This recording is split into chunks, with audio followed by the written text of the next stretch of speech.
വീണ്ടും വരുന്ന യേശു കർത്താവിൻ്റെ നാമത്തിൽ നിങ്ങൾക്ക് എല്ലാവർക്കും എൻ്റെ സ്നേഹവന്ദനം. നമ്മുടെ ജീവിതത്തിൽ ഏറ്റവും അത്യാവശ്യമായ ഒരു ഘടകമാണ് പ്രാർത്ഥന. ലൂക്കോസ് 18:1 നമുക്ക് കാണാൻ സാധിക്കും, മടുത്തു പോകാതെ എപ്പോഴും പ്രാർത്ഥിക്കണമെന്ന്. നമ്മുടെ ജീവിതത്തിൽ എപ്പോഴും ദൈവവുമായിട്ടുള്ളൊരു ബന്ധം ആവശ്യമാണ്. പ്രാർത്ഥന എന്ന് പറഞ്ഞാൽ ദൈവത്തോടുള്ള സംസാരമാണ് പ്രാർത്ഥന.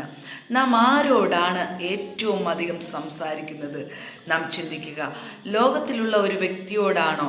നാം ഏറ്റവും കൂടുതൽ ബന്ധം ആരോടാണോ അദ്ദേഹത്തിൻ്റെ സ്വഭാവം എന്ത് ചെയ്യും? നമ്മിൽ വെളിപ്പെട്ട് വരും.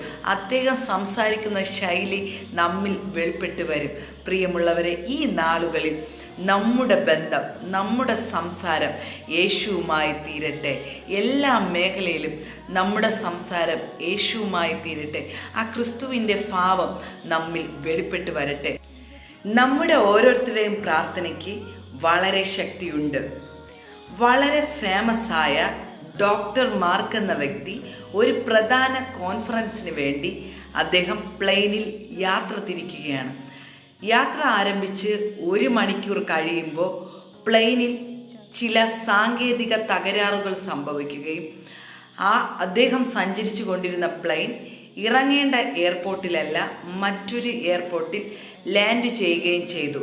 അപ്പം അദ്ദേഹത്തിന് വളരെ പ്രധാനപ്പെട്ട കോൺഫറൻസ് ആയതുകൊണ്ട് അദ്ദേഹം ഒരു കാറ് റെൻറ്റിനെടുക്കുകയും അദ്ദേഹം അവിടെ നിന്ന് യാത്ര തിരിക്കുകയും ചെയ്തു.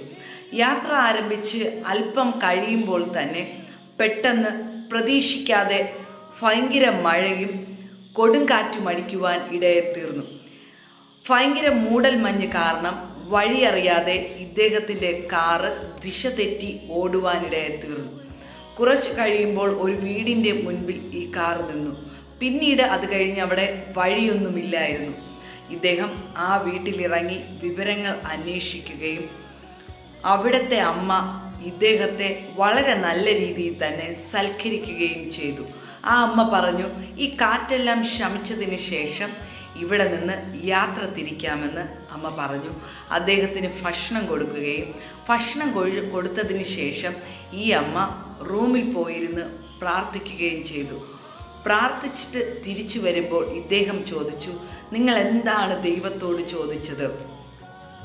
നിങ്ങൾ പറയുന്നത് ദൈവം കേൾക്കുന്നുണ്ടോ എന്ന് ചോദിക്കാനിടയെത്തുകയാണ്. അപ്പോൾ ഈ അമ്മ ഈ ഡോക്ടറിനെ ഈ മുറിയിൽ കൊണ്ടുപോയതിന് ശേഷം ആ അമ്മയുടെ ഒരേ ഒരു കുഞ്ഞിനെ കാണിച്ചു കൊടുത്തിട്ട് പറഞ്ഞു, ഇതെൻ്റെ 2 വയസ്സായ കുഞ്ഞാണ്. മാരകമായ ഒരു ക്യാൻസറിന് അടിമയാണ് എൻ്റെ മകൻ.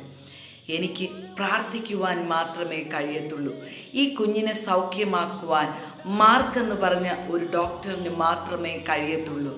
അദ്ദേഹത്തെ കോണ്ടാക്ട് ചെയ്യുവാനുള്ള നമ്പർ പോലും എൻ്റെ കയ്യിലില്ല. എനിക്ക് അതിന് വേണ്ടുന്ന സാമ്പത്തികമോ മറ്റ് ഒരു ബന്ധവും ഇല്ല. എനിക്ക് പ്രാർത്ഥിക്കുവാൻ മാത്രമേ കഴിയത്തുള്ളൂ. പെട്ടെന്ന് ഈ മാർക്ക് എന്ന ഡോക്ടർ ഒരു നിമിഷം അദ്ദേഹത്തിൻ്റെ യാത്രയെ ഒന്ന് തിരിഞ്ഞു നോക്കി. അദ്ദേഹം പ്ലെയിനിൽ കയറിയതും അത് തകരാറിലായതും മറ്റൊരു എയർപോർട്ടിൽ ഇറങ്ങിയതും കാറ് റെൻറ്റിനെടുത്ത് അദ്ദേഹം യാത്ര തിരിച്ചതും പെട്ടെന്ന് വന്ന കാറ്റും മഴയും, അങ്ങനെ അദ്ദേഹം ഈ വീട്ടിൻ്റെ മുൻപിൽ വന്ന് നിന്നതും അദ്ദേഹം ഓർക്കുവാനിടയെത്തീർന്നു. ഒരു നിമിഷം അവിടെ നിന്ന് അദ്ദേഹം ദൈവത്തിന് നന്ദി പറഞ്ഞു. ആരെയാണോ അവിടെ കൊണ്ടെത്തിക്കേണ്ടത് ആ വ്യക്തിയെ ദൈവം അവിടെ കൊണ്ടെത്തിച്ചു. അപ്പം നമ്മുടെ ഓരോരുത്തരുടെയും പ്രാർത്ഥനയ്ക്ക് അത്രയും ശക്തിയുണ്ട്. പ്രിയ സഹോദരങ്ങളെ, ഈ നാളുകളിൽ നമുക്ക് ഓരോരുത്തർക്കും ഉണർന്നു പ്രാർത്ഥിക്കാം. വചനം പറയുന്നത് പോലെ മടുത്തു പോകാതെ പ്രാർത്ഥിക്കാം. നിങ്ങൾ ഏത് വിഷയത്തിനു വേണ്ടിയാണോ പ്രാർത്ഥിക്കുന്നത്, ഏത് കാര്യത്തിനു വേണ്ടിയാണോ പ്രാർത്ഥിക്കുന്നത്, അതിനുത്തരം തരുവാൻ ശക്തനായവനോടാണ് നാം സംസാരിക്കുന്നത്. ഇനിയും നമ്മുടെ പ്രാർത്ഥന നിർത്തരുത്. മടുത്തു പോകാതെ എപ്പോഴും പ്രാർത്ഥിക്കുക. God bless you. നമുക്കൊരു നിമിഷം പ്രാർത്ഥിക്കാം.